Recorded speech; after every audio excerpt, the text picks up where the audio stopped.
the chat does kind of feed into that as well, but we don't know yet. Theoretically, we'll get through the bans. It is outside. And then... Yeah, we'll get through the bans first, either way, and after that we will have to see if or not we will have a quick pause to get everybody back. We can also use this moment to call out Demo and Ollie. Who we can. Have they left their headsets? Wonderful studio team. I'm not going to mention their names because I don't know if they want me to. Came in and moved their headsets into the correct position, out of the way of the frame. Demo and Ollie. How dare they? Jeez. Let them in on the cast of Despawns. Instantly screw it all up. Okay. Bank. Fun fact, and this has no bearing on this game, but fun fact, these two teams actually played on this map in stage 1. Outsiders won it 7-2. Ooh. It was a very different Outsiders. It was, yes. Let's be fair. It had at least 2, if not 3 different players off the top of my head at that point. It was also... Slightly different rogue. But... it's a fun fact for you all at home. The reason we say we don't... What are you super excited A, getting into the game, but B, Outsiders making it to a major. Now hold on. Slow down. Hold on. Slow down. Yes. The games they have ahead of them, TT9, Na'Vi, G2. Yep. They are the only team remaining after this Playday, outside of, I think, BDS, who are in the top 4 anyway, that don't have to play one of the current top 4 teams, or one of the teams that open the day with the top 4. In fact, that might even shift now a little bit if MNM stick around in the top 4 by the end of the day, which they theoretically will. I'm trying to think if a round difference could swap them, but I think it might be a little bit too... Maybe if Outsiders have a massive win on this, I think they might push MNM down. It's a distant... But it's a very doable path for a team that has been on that precipice for a long time. 5 seconds to go. Yeah, and they'll be more than happy to push themselves over towards the Sweden Major that is coming up at this November. Jonkoping. Jonkoping, indeed. I've actually went through the Google pronunciation guide, and I cannot do that. It's Jönköping or something like that. I don't know. I just did it wrong to make Fabian laugh. Yeah, we need to get a Swede to pronounce it for us. Either way, as we get going, Rogue, of course, themselves are chasing that major spot as well. I mean, they are currently on 3rd. That is by no means going to be safe for them if they start losing now. So they are in need of picking up a victory against the team they're expected to win against here as well, because they have a bit of a rougher ride ahead of them.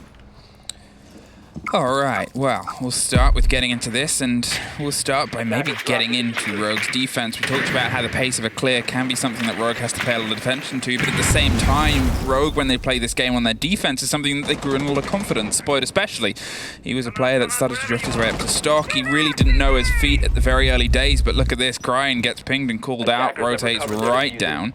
Jam wasn't quite in a position to try and swing into that, was instead on the back of a drone, but forces the Rogue players down towards the mid-floor. Has to pull themselves back with all the clearance and clarity there is before Rask. If he doesn't know about Spoit's position, might be something that takes a bit of surprise. A pre-fire just a little bit shy of the time of the rotation there, but that allows Outsiders to start trying to fish for those middle floor players.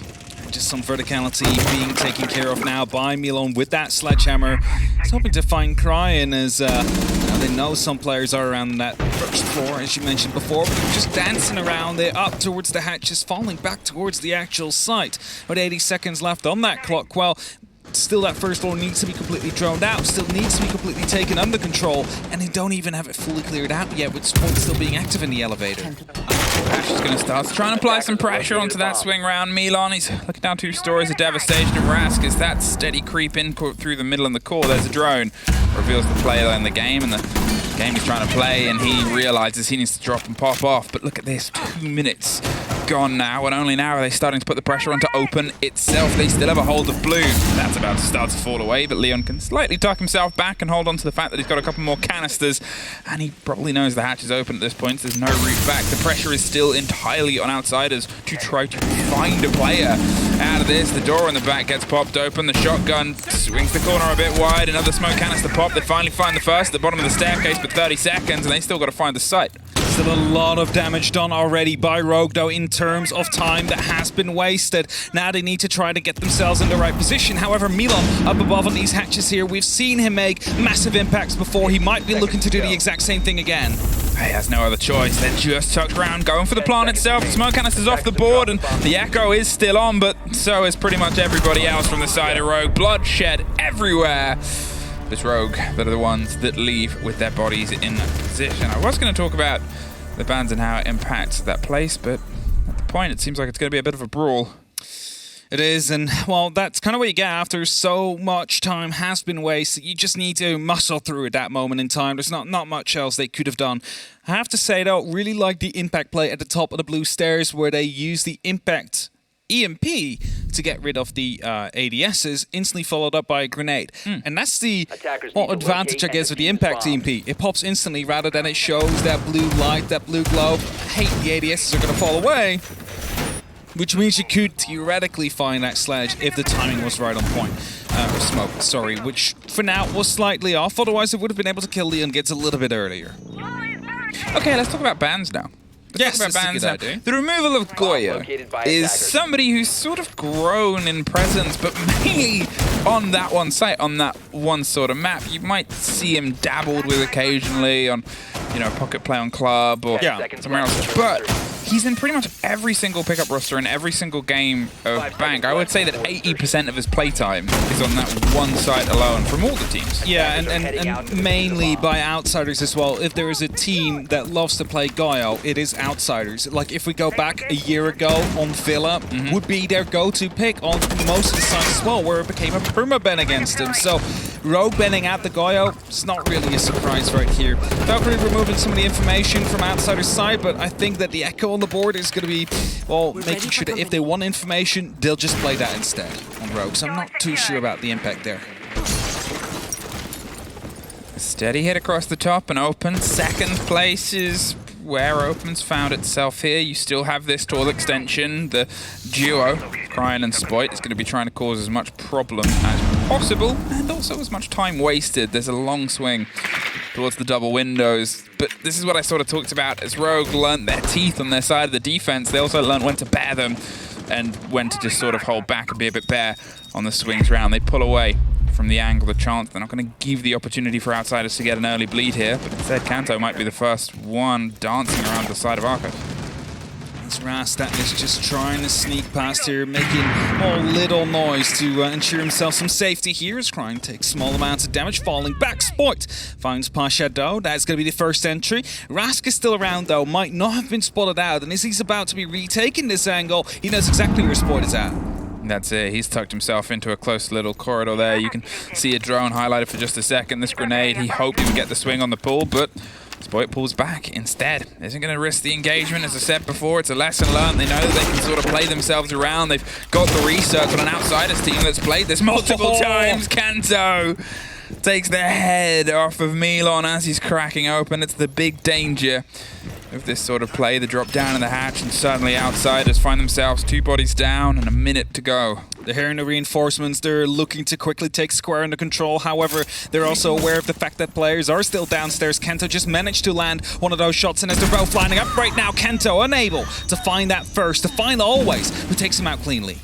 Yeah, that was a very clean swing there. You assume a bit of intel, and Dan gets the second on the back of it. Leon's gone. 15 seconds and a bit of a turn of face. They've also got the breach open. Deepak's close and caught round the corner of the quad wall. He's going to see if he can try and get a big bite out of the strike that comes next. But here, that position's becoming a lot more dangerous to play. The bulletproof goes, as does Always, to the top, maybe to open up the hatch itself, force the players into a slightly trickier situation, but it's a dangerous rotate to make when you've always got the risk of, well, Rogue striking back from the bottom to the top. The separation in 20 seconds leads to things like that. There's drop, there's a bite back from Rast, takes the hatch and the damage on another bulletproof as Deepak's looking over the long line. It's Spoit though, round the side of the beepers, gets one more for his trouble. Always is tucked inside a box, but doesn't last very long. Rogue find a second. Oh, they had no clue. Deepak dug himself in between the 2 openings onto the quad wall there, finds one, goes prone instantly after to allow Spoit for the opportunity to play off his contact there. Well done by them. Even though that the side around them started to collapse quite quickly, and even though they had those first 2 openings, outsiders again able to fight back into it. But that's a 2-0 opening. Now up towards the 3rd site they go. Seem to be on that top floor, on the executive lounge and CEO office. Defenders, protect your bombs from being Castle again making an appearance onto the board right here. this is the thing about this site. We've seen teams try and play this without the castle in APAC as well, where a Rook, for example, came out. That was never really successful, though. You really need that B-bomb site to be under your control. You need that lounge to be able to be played. And a castle allows that by closing off the windows towards the outside, make sure they are a little bit harder to get through, require a little bit more utility to be used. And if you look over the right-hand side of your screen, it will have to be a Selma, it will have to be an Excaros or a Gon 6 they use to get rid of these castle barricades deployed now by Kento. There's a bit of danger when they start swinging like this, Rogue. There's always a bit of sort of shakes that can be established from a team that is very good at taking control of the pace and that sort of mantle of pressure. As soon as their guns are hot, it's quite tricky to cool them down because they sort of bask in that. They're rolling, they're downhill now, and how do you stop the snowball? At this point, you're sort of wanting to see the same effect from the side of Outsiders, because we know that they can be capable of it. It's often their sort of curse is everyone knows what Outsiders are like on their day, which is, in some people's books, unbeatable. It's just seemingly a trickier moment to get that locked as sort of fluidly as you'd want it. And as you mentioned, especially against a team like Rogue, who, as soon as they the morale gets on, there is no stopping them anymore. Grenades come through. Be reaching anybody as Kento again gets that first kill. Milon removed. That's the 0 gone. However, a small breach will be made into the Kento wall, which will allow them at least a little bit of security throughout this long hallway, stop any rotations further down. Dan suffering on the far end, and there's a bit of a rotate round underneath. Crying has a bit of the cover that comes through with Spoit once again, doubling down on that team on the move. Rask isn't going to sit around, though. I think he got the call that somebody had moved off. I'm not entirely sure where Milon did get caught from, but Dan is caught on the far end square, and we caught that perfectly. Leon with a heavy-hitting DMR once again pushes Outsiders into the 3 versus 5 situation. They have a little bit more time than they did last time, but you're looking at how this site sort of functions. It becomes a bit of a numbers game. You have to have a long sort of watchover from the top of square, from the windows onto the side itself, and from here over on the stock end, even if you're just leaving that back wall and the sort of work that's been done, which at this point they have to. I mean, even if you look at the site currently, there's still castle barricades all around. It's going to be very difficult to get the challenge down onto the players that are holding the crucial points. Think of the janitor area, for example, the one that is looking directly into the windows if they go for a rappel through, but also the launch that stops them from going for any plant or for a top square take. Kento and Deepak still alive. They have a support structure around them as well. It is basically unbeaten until they manage to find a way right through to the middle of the site. Oh, there's a very cheeky tape from Deepak. Just caught Pasha on the window there, holding the angle, and that's the thing. It becomes such a risky game here when you're limited on bodies. You throw yourself in, Rask here, and he's being swung from every which way. Gets the first, gets dropped from the revenge there as Deepak's still tucked in. They know exactly where Always is. He finds the first engagement. It's the second. And that team I talked about before, Rogue, find that third in a row. And again, as I mentioned, it is going to be impossible to win it as long as there is someone in that janitor, as long as there is someone out in the office, because you're constantly finding yourself in those cross-angle engagements. It's unable, it's impossible to isolate them into 1v1s that way. And it's a full rotation done by Rogue. Back towards the basement they go. At least Outsiders have played against Rogue on this site. Know what to expect. Maybe they can adapt a little bit here. Maybe go a bit quicker as well. Remember last time it took them about 2 minutes to get the top floor and the middle floor under control by flushing out all the roamers that were on Rogue's side back towards the site itself. So maybe a bit of a more direct approach could be beneficial here. Isolate them as there's only 1 or 2 players onto the direct side, because we did see 3 roamers last time and 1 under the blue stairs. Managed to isolate on that. Probably going to be Deepak as well, that is on his drones. You find yourself with some quick success. 5 seconds to insertion. Alright, Outsiders.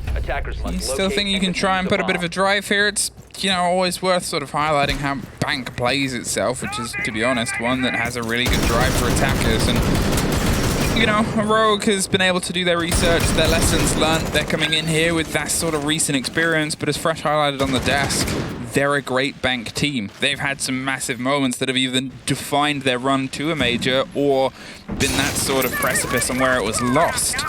And here, you know, it's that sort of step up where it's kind of, okay, well, we can go to bank. It's something that we're both happy with. It's comfortable. I doubt it's comfortable now for outsiders, though. They haven't really had the opportunity yet to put any rounds on the board and are hoping to find it now against Rogue. Again, chasing down these roamers from the top floor, pushing them all the way down towards the ground floor into the basement. It is so far not super successful yet. That first minute has passed. They're all off the top floor now. But you need to cut them down as they fall back, because now you're just letting them live. You're not cutting off their rotation paths. Just letting them move as they wish. Oh, do they know where the Nook is? Now they've got the straight ping. Rask is going to fire towards the elevator itself. Cryin has tucked around. He's just been caught on a drone. He's going to find himself maybe under a bit of a pressure, and it's from above. Actually, first needs to try and slip away. Rask is forced into a position where he can't get the strike, but Dan is able to get it locked off with Spoit with a very quick response there. It was a good lead in from outsiders. Unfortunately for them, Rogue had a response in pocket, and they're able to sort of flaunt it. Leon getting a swing outside, and another peek against Dan. Rask removed as well. Two of the guns that have been popping off quite well. It's at least one removed from the table and from the staple of Rogue here from the side, and the approach of outsiders, and at least a bit of control here. But they're looking at roughly the same thing. A minute to try and get the breakdown. Some of the work done towards the site itself. The plant is still going to be a bit of a challenge and a drive when you've got this. Blue under control. Deepak still on the drones. There's a lot of pressure that you've got to try and break through now. No impact EMPs this time either, as Dan has died, which means they just need to muscle through those ADSs there, find a way to get rid of Leon, and that most likely will be by dropping through that hatch and trying to attack from two different angles at the same time. As that grenade pops through, Milan will find a hatch shot, and that is going to be bringing it back to a 3-on-3 situation here. But again, lots of utility, and there is going to be long angles as well on the side of Rogue. Leon maybe expected a little bit more pressure to come through on the end of it, and thought the grenade would be the same thing, and hoped they could swing into somebody a little bit by surprise there and get one before he got 20 seconds now, and it's an even hand, 3 versus 3, and they've still got to try and fight through onto the site itself. Deepak holding and spraying towards the long angle. The plant's being stuck on the far end. Spoit gets the catch onto one, but the kit should get locked in here by Always. No, it's Deepak! The impact, it's a second too late. Or even slimmer than that with Milan now the Overwatch to 3 versus 1. And all 3 of them are coming for the fight itself. They know where he is. They know what they want to do. And it's this, the first, the second, the third! Can he make it, Milan? He's looking for one more kill, one more body to tear this round apart. He hasn't had an impact before now, but there is the biggest one. He needed to get it. He needed to get the 3 Ps there, as they needed to retake the top floor. And while he did it, he lined them up. He was conservative enough with the ammunition to make it last. And Rogue just not quick enough there to go for the push. So we have to give him that one. But again, I just think that it might have been better to at least put up a bit of a distraction downstairs, like make some noise. Because right now, I mean, again, beautiful shots from Milan, all on point, good transfers coming out as well. Almost got Spoit there onto the same go, onto the same magazine. But he had the opportunity to reposition himself after that. And you know, Spoit, he needs to check an entire room with a lot of cubicles and a lot of angles he can hide behind. And if the attacker knows where you're coming from, it's going to be very difficult for you, even if you are a wonder kid, to lock off that kill. And that's why I was like, maybe it would have been better to have that destruction downstairs, so he needs to pay attention to the diffuser whilst also balancing it out with the retake that was happening. But either way, what's done is done. What's done is done. We're blessed. We are. With the idea of being able to look down upon them. Like a god. With our omnipotence. Open next. Omnipotence is where we find ourselves, and it's going to start with a slow creep round from underneath. The Nook hasn't been successful, really, for outsiders, and whether that's something they discussed on the tag time out, either way, Dan is going to be playing the role with Thatcher. Instead, the slow creep round underneath, hot droned in. They're hoping they can get a player on the drop through. If you remember, there was a player down here previously. Usually they fall to this point a bit later. There's a strike and a freebie, though. Leon's caught out by a surprise Dan.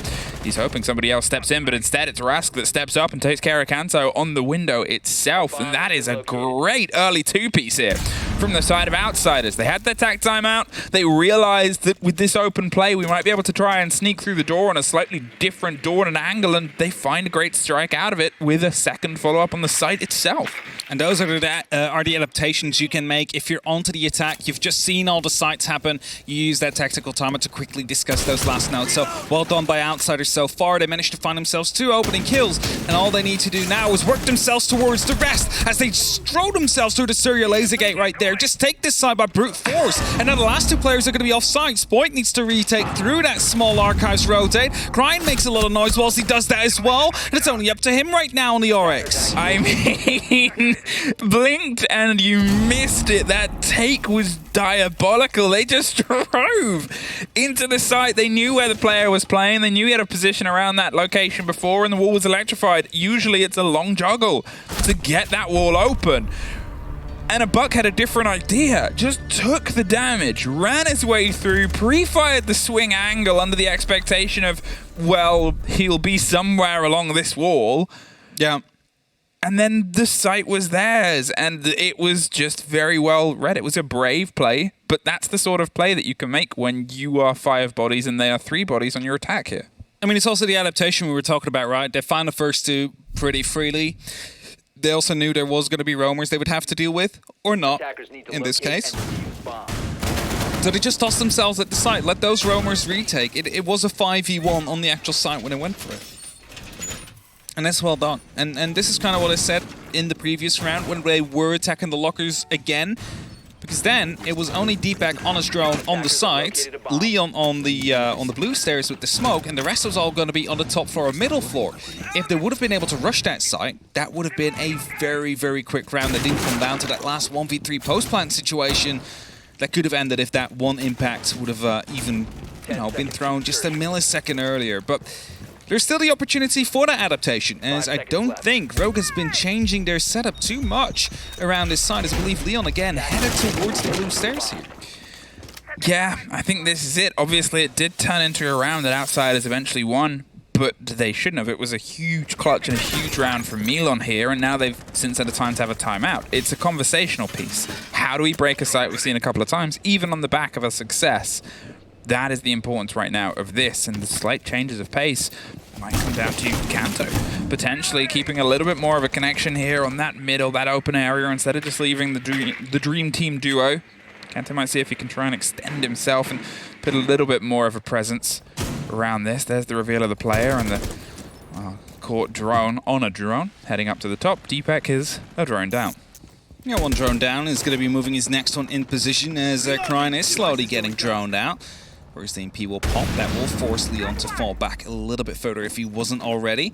I believe he's going to be playing onto the actual site right now. Doesn't have any extra support on top of the square area, and thus doesn't want to stick around to find out.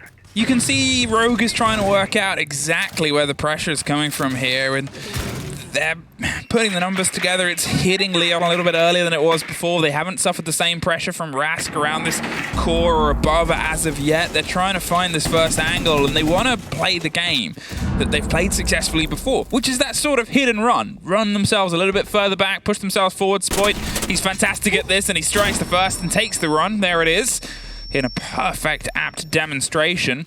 But as I said, Kanto might be that man of the moment here. He's sticking around a bit longer. He's on the hatch if he wants to take the drop, is it? But Spoit now has that freedom to potentially rotate a little bit further up. Drones are coming out, but I don't believe they've actually checked the main stairs. And Spoit realizes that he gets a bit more aggressive onto those staircase sets. Looking to find another fight up around the elevator hallway. Kanto does get spotted out, so they know the castle has fallen back towards the side. They've earlier seen Spoit fall back as well, so they might think it's going to be completely clear now, but as you see, he is waiting at the bottom flight of these staircases, but he missed the opportunity. The hammer sticks out, but he was unable to respond in time. That's it. He took himself as far wide on that stair set as possible, but here's the difference maker that might be the rest of the round. It is Leon on the back line with the smoke canister goes too far. There's an EMP dropped over the top to stop the C4 if it hit the ground running. They're going to see if they can stick it, and they do, even amongst the smoke. A little bit too far of a swing, but Rask on the back cannot get the kill onto Cry on the site itself. 4 versus 3. And the retake is going to happen with slightly less bodies this time, but it goes a bit of a better way. Cryon gets Milan, and the first, the second is here for support with always on that stretch. Dan, he's watching down on the kid itself, the 4 versus 2. They've got the first angle, it's theirs. He's able to get the freebie onto Deepek as he hops over the table itself. They're still going for a 2-story retake here all the way to where it always is. They don't entirely know. They've taken the drop on the hatch. He's playing himself so safe. The smoke cover there, and it's caught out. Dan locked down from the back. The man's down inside the side. It's all down to Cryon. No! Outsiders in a 2 versus 4 and a cautious arm get themselves 3 apiece. Well done. Playing passive there is crucial for Outsiders. They pulled themselves back towards the dirt tunnel, back towards the archives, the angle they did not check before. That left Rogue guessing, and after Rogue, they looked so strong after those first 3 rounds. Outsiders, you mentioned it, managed to bring it back. Well done. Exactly what they needed as well, though, as they head over towards the defense now. Needing to continue that pace. And they'll start it off in the basement to see if they can make some advantage out of the weaker attacks that Rogue have been showing throughout this stage so far. 40% was mentioned on the graph. That will translate to about 2 rounds. 2.5 rounds. No, you cannot get half rounds. So, with that said, Outsiders, they have an opportunity here to take a win, propel themselves towards a potential major spot at the end of the stage. Okay. Well, there's a bit of a setup. There's a bit of an angle here. Obviously, Rogue started the day at the top of the board as well. They want to put a little bit more of that distance, especially as they've got one of those rare gifts this late in the season, which is 2 of those top 2 form teams hitting the boards and one of them getting nothing out of it. It creates a divide that, if they can stay on the top of, really raises the chances and the numbers of them taking a seat at the next major. The thing is as well with Rogue, because after they won the major, we had the podcast with Spoit, had an interview, and he was saying that Rogue was kind of disappointed they didn't have first seed in the stage. And I'm like, you win the major, and that is what you're disappointed about. Yeah, but it wasn't the first seed as well. So that's what they were aiming for in this stage. And, you know, when the day started, they were in first. If they win this, they will stay in first. And as you mentioned, create that bigger divide to, well, provide themselves some security. However, if they lose this, they will be demoted back down to 3rd place, which is definitely not what they would be aiming towards. Oh, that's it. It's such a make or break sort of day today for them to try and, I guess, pull this into a bit of a brawl, because they've also obviously got tricky games ahead of them. They're looking at playing Wolves, they're looking at playing Heroic, with Secret as the sort of meat in the middle of the sandwich, who have devastated teams in the top 4 before and ruined their runs towards the big shows. They know it's not an easy road. Outsiders, as I said at the start of this, I'm not saying theirs is easy, but it's definitely easier. Yeah, it is definitely. Oh, that EMP is going to be catching off. Oh, no, just not. I was going to say the Electric Claw was going to be called off by the EMP there, but was just too late. This one will be successful, though, so the hatch will be opened up eventually there, but still lost some Excars and also an extra EMP they do no longer have. 1 left on the side of Rogue. If they want to use it on any of the other hatches, did the Excars actually go through? Were they called off by the yeah, no, they did go through. For a second I was afraid they got called off by the door frag there. They went through. They have some of the hatches open.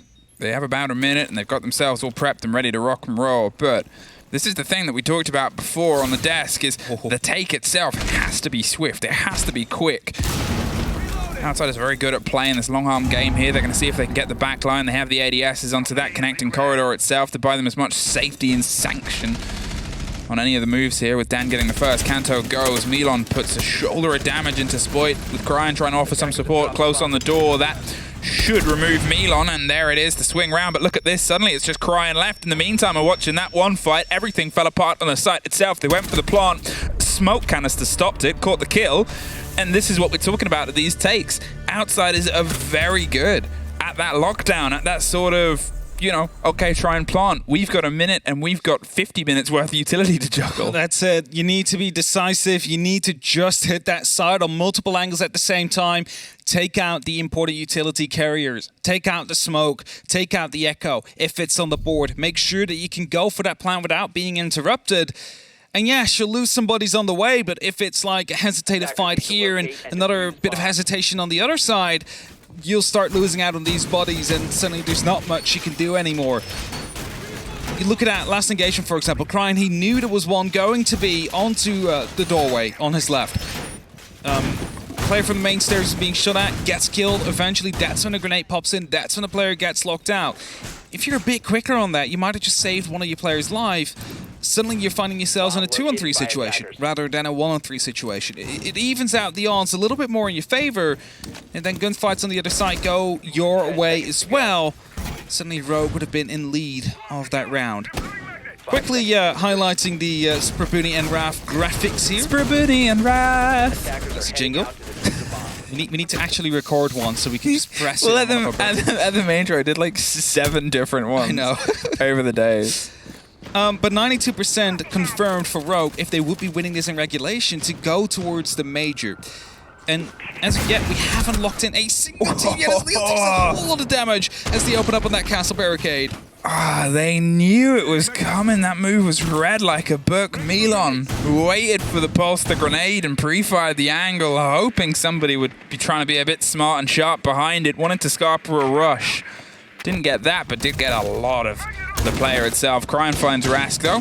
The castle is caught out by a Nook. The previous Nook, who wasn't really very successful throughout it in terms of those sort of plays, has shown how it can be done. Dan, in the meantime, is showing what castle can be done without a castle there. Rebuilds the window, puts the pressure back on. That one should be punchable, but we already know they're pre-firing the angle, so it becomes dangerous to do from any sense of close. And Leon needs to be careful, though, because he is a soft breacher, but also the hard breacher of the team, carrying 2 of the hard breach gadgets. As Cryin will be finding another kill. Finds Pasha on the top floor. That's 2 kills on 2 different floors now for the Nook, just sneaking about and now using this hatch to his advantage. That is a direct entry right next to the side as well. He is in a position to, well, wreak some havoc onto the outsider's team as soon as they do want to go for an execute. 5 versus 3. They've done very well here, Cryin. That doesn't catch anybody that's tucked into cans in corner, or the mute jammers either, so those get to live a little bit longer if they were going to try and find their way on the breach towards the wall itself, but you're looking at that only really in the pockets of Leon, and he's still got some study work to do above. Cracks the angle, gives themselves a bit of a route through. They're forcing the players further away from any of that back-end corner. Dan has to tuck himself close towards the drop on the hatch if they want to take it. It's a sort of dangerous dance event. No, the hatch might be locked even. Not quite sure, but that window's definitely been closed, at least for now. Grenades being pulled out to toss at close range, but a Magnet will catch that off. The second attempt will be made by Kenta, but the player's already rotated out, not sticking around to see if that grenade would eventually find him. As Cryin is kind of struggling with opening up the keeper barricade, it's definitely giving away his position right here as Dan looks to chase him down. That's it. As I said, they like to swing that game, so it's something where they had to do it at a bit of an arm's length. The break through the door, and they're cut immediately out the door. Dan tried to go for a charge. Cryin with a triple. It's a spray onto the door itself, but a flawless is the return and the response there from the flawless that was achieved by Outsiders in the first half. Making sure that they keep the scoreline even, because they've also heard about the bet that Fresh has made now. That usually results into that result happening, so Outsiders do have that plot armor going for them, but Rogue not willing to give in to that, at least not for now. 4-4 on the attack still. The open area again being ran here by Outsiders, looking to find success the second time around. And I think that's sort of it here, is how do you stop a problem like Kraia? They are so powerful in that role. They're being hot droned ahead. They're happy to take these engagements on these sort of loose threads and fights. They sort of are trusted by Rogue as well to do that exact role, to sort of say, well, you know, Cryin, we'll give you all this lead, we'll give you this lead in. They find 2 kills. Pasha, we saw entirely unaware of the presence and the pressure that was coming behind them. It's that sort of thing that Rogue can do. It's that sort of thing that the desk wanted Rogue to do, was to be a bit quick, a bit sharp, a bit sort of attentive towards these positions of Outsiders and show the math, show the working of what they've done on the prep for this. Yeah, for sure, and it's also the Rogue we kind of know and love, right? Like, they have a variety of playstyles they could go for, but the quick aggression is definitely one that we love to see. There's a quick opening onto the castle barricade. This time, again, no keeper barrier as of yet to follow up or spray down towards Leon. They went for a bit of a different approach this time when opening that one up. The Gun 6 safety. Yeah, the Gun 6 safety. They very quickly realized that bullets in the face hurt. So instead of trying to throw themselves directly through it and get themselves into that position, they pulled themselves just a little bit further back, and they used the grenade to sort of maybe force the position a bit further away. Still steady on. Dan suffering a little bit first here over the top of stock, and safety crawls himself down the hatch and dropped out.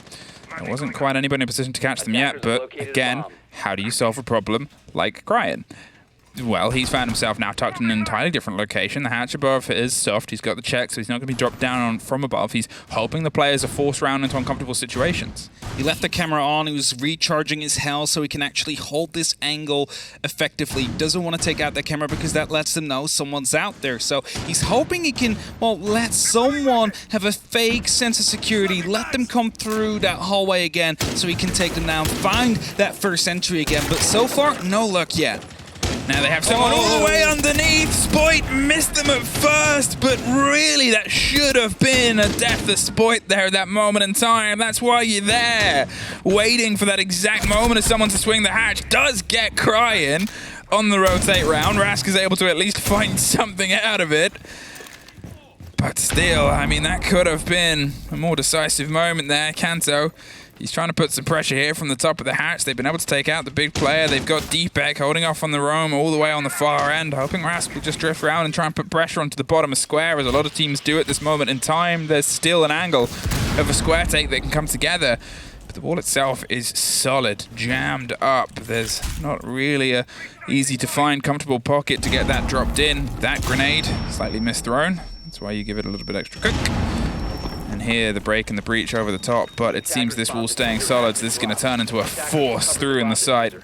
Yeah, they need to push themselves right behind the kitchenette there to go for a plan behind the B bomb chassis, but as the pings are coming through, they're aware of the Izama that's playing right behind the keeper barricade. It's going to be very difficult for Rogue here to punch through, to muscle through from the different kind of angles that they have, but it needs to happen as Dan will find Deepak, and that is going to be a very heavy blow for Rogue. Spoit at least gets one back and one more back right on the beeper's door. He finds a third! Spoit cooking him inside the kitchen, looks for the fourth just on the tucky onto cans and swing round. There's pressure on the door itself, and Kanto's able to find the kill on the back of it. It's suddenly all fallen away. There's just an echo drone, and a second they find the first. Can he get the angle? No, both are caught out! There's the intel and the calls from a team well rehearsed in panic situations. A 3 versus 1. Retake always almost had that. And now he's got a much trickier task that Spoit disagrees with. A very restrained little fist bump there from a man who just pulled off a 4K. Yeah, a restraint for now. I mean, that is definitely going to be ending up in a highlight reel afterwards, but for now they need to get back into it.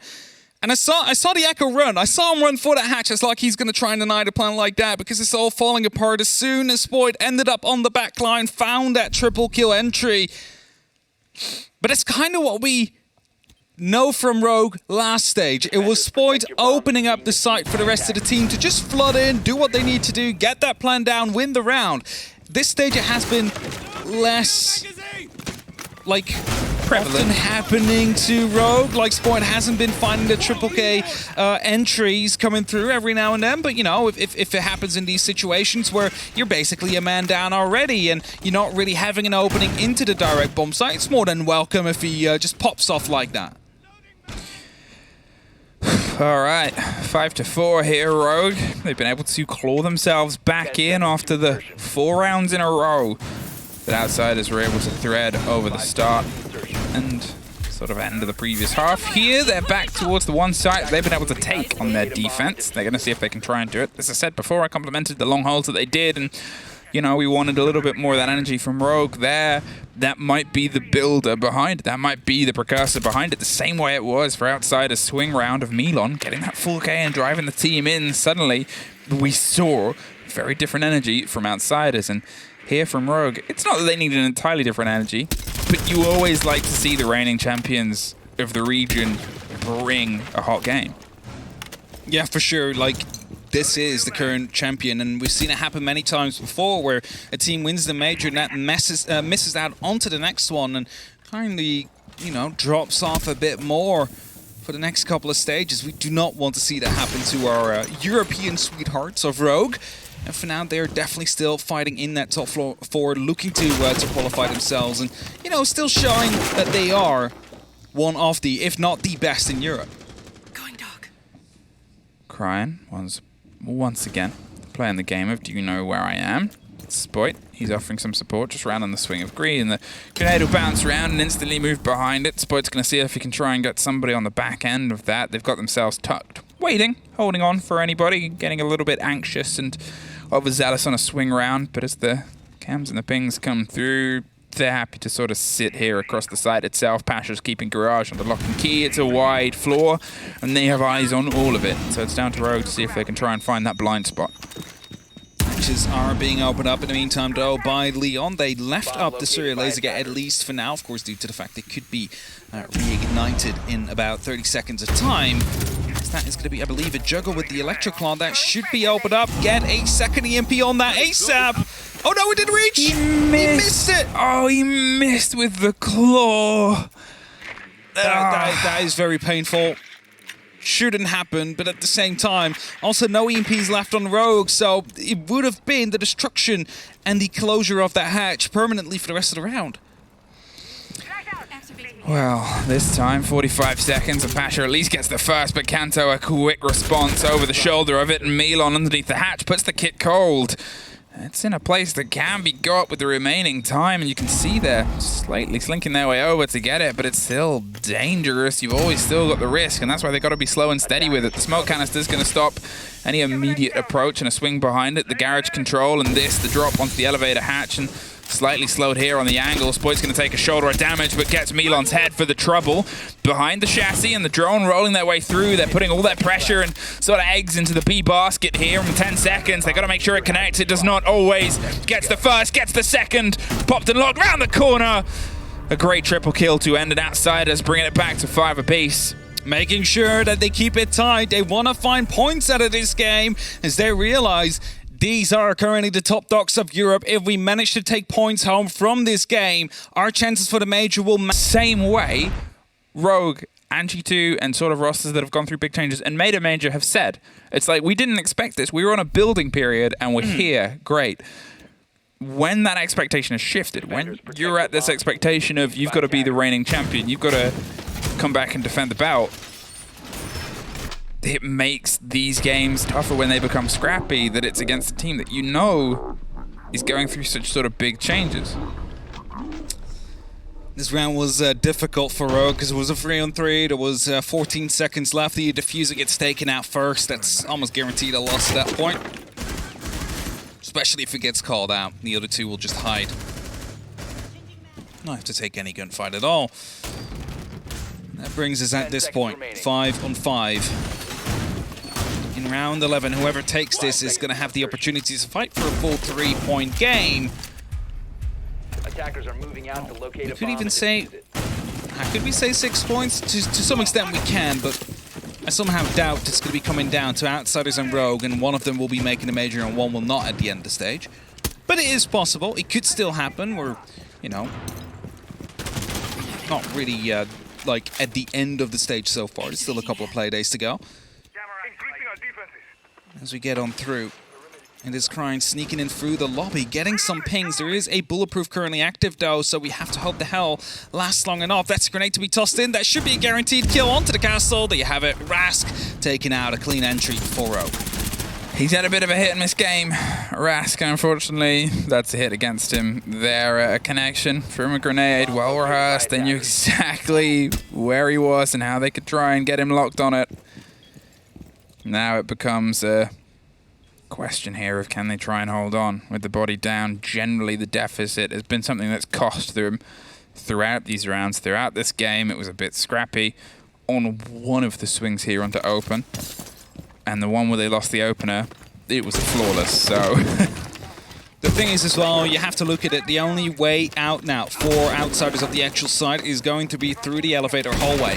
The area where just one of their members has been grenaded from by trying on that Nux. So is looking very dire for them. They need to stick on the site, and look at the time left. 90 seconds still now. It was about 2 minutes when the first kill came through, so there's so much time for Rogue to just prepare themselves, to just start hammering down onto the side, to take out some small pieces of utility left, right, and center, and to truly wrap themselves around whatever is left of the hold of outsiders here, as they try and get some extra information out. Sport again waiting on the elevator hallway, looking to find himself an entry. As the brakes start to trickle their way down over the top of the site itself, the sledge is going to go once again grenade fishing into those corner locations and try and get a catch on the players. The first doesn't land close enough, fortunately for them. Well, with all of them now out of pocket, apart from Cry and still with one left, that's 5 grenades utilized, and they're at least able to find one of the kills on the end of it. The swing and the pressure towards that Azami. He's going to get himself a little bit more barricaded. That was broken quite swiftly before, but they'd already dropped towards the chassis. Spoit, can he try and do a little bit of magic once again? He's looking for the location, looking for the calls, looking for the angle, and looking to be gifted one. But look at this. All of outsiders have pulled themselves back around the corner. They're not going to overextend. They don't have to. Leon's able to find the first, the second. Oh, just missed out, but Cryan is able to catch the kill there from the window on the far end. There's Spoit with one more. It's just always left. As I said, at one point it was scrappy, but now twice. Oh, it was almost a flawless, I was going to say. Almost again, but, you know, 3 guns lined up in the end. Only one of them was taken out by the Outsiders player. And that means it is going to be an opportunity for a full 3-pointer here for Rogue, as it is 6-5 currently. Can they lock it off? Teller's Archive seems to be the site the Outsiders wants to go through. This is a site we do not often see, Emmy. Reason for it being is that there is a lot of verticality right above that site. There is almost no safe place to play in on this site. Defenders, protect your bombs from being defused. No. Yeah. It's What? surprise, I know. I'm surprised. I'm shocked. Now, back when we used to see this site a bit more, often it was played with an extension. Yeah. Which will be the case now as well. Top floor, open area, kitchen, those will all be taken into account, but also the main staircase. Sometimes you do see someone play on the lower half of those stairs. You can watch through holes that have been created, or, well, in this time, a big rotation hole that has been made. You can stop them from walking in if they do attack from lobby and the teller's side. However, that approach doesn't seem to be on that much anymore. I'm wondering, you know, they've obviously got 2 reinforcements left at this moment in time. If anything is going to either be put onto the little box wall connecting open, or if they might be one in the middle, because otherwise that is a site all the way through from kitchen towards that castle, towards that approach. They are really long-arming this hold on the back end. And, you know, you talked about how that used to be played with an extension.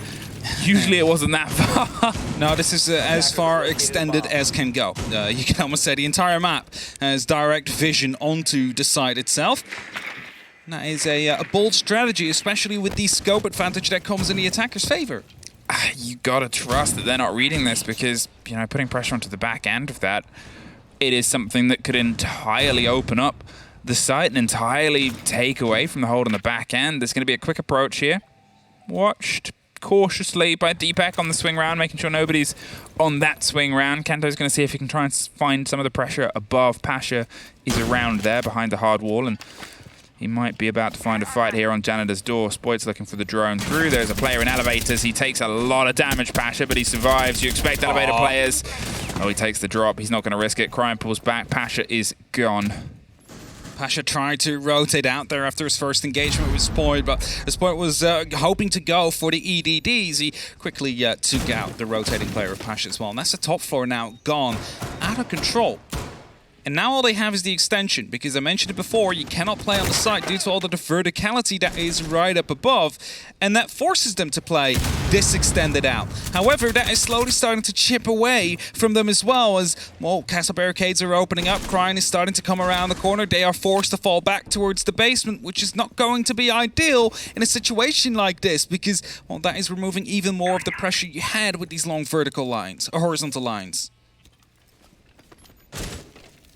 they can go into A. I think they could just plant right behind the desk if they wanted to. Well, that's going to slow things down a little. Dan catches Spoit on the drop into the hatch itself. As I said, they might try and put the fight into open, and they do. Leon tucked around the corner, gets 2. Milan does find Deepak, but still, now he's got to bite back into the side. Oh! Hell of a take there from the long range. Milan is all that's left, though, in the 2 versus 1. He's got the pings onto the first on site. Can't quite get the full connection. The kid is cold, but they have 35 seconds. Was going to break it, but just misses the rotation of the player itself there. Kanto's got it back, and he's not going to play around. Yeah.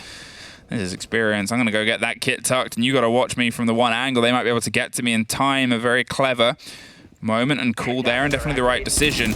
There's Cry and just slips by. That's the 3rd time. Milan has been so close to getting in a fight. At this point, they've pulled off one underneath and one's heading up, rotating over the top of the spiral stairs itself. They've got just that swing round onto green. If they try and go for the defuse, they've got themselves above as well, but they're not overextending. The angles are there. The players are prepped in a position to go for this. You cannot really long arm it. And at this point, it's an impossible situation at this moment in time. Rogue, they've played this perfectly at the very end, and it's been a fight on the way here. Outsiders, once again, very close, but Rogue, 3 points are theirs. Yeah, close for Outsiders, but no points to take home for that. And a good last round from Rogue, reading into the situation well. A bit risky, though, sending Leon down through the open area, finding 2 kills of his own. With that diffuser before that finally dropped on the ground. If he would have gone down earlier, that would have been a completely different round. But